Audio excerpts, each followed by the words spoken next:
السلام عليكم ورحمة الله وبركاته. وعليكم السلام.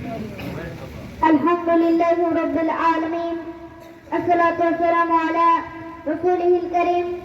أما بعد، أعوذ بالله من الشيطان الرجيم. بسم الله الرحمن الرحيم. আল-আরাফা আদর্শ মাদ্রাসা কর্তৃক আয়োজিত আজকের এই তাফসীর মাহফিলে সকলকে জানাই আন্তরিক শুভেচ্ছা ও অভিনন্দন। আপনারা সকলে জানেন, নাস্তিকবাদীরা আমার নবীকে হযরত মুহাম্মদ সাল্লাল্লাহু আলাইহি ওয়াসাল্লামকে গালি দিয়ে থাকে। তাদেরকে আমি স্পষ্ট ভাষায় বলে দিতে চাই, তারা এটা বাক স্বাধীনতা মনে করে। তাদেরকে আমি স্পষ্ট ভাষায় বলে দিতে চাই,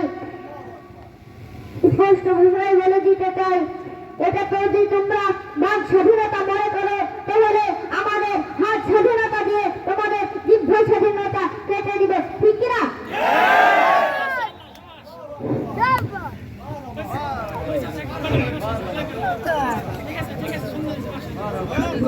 যা কইছে ওই হাসিনা থাকলে তো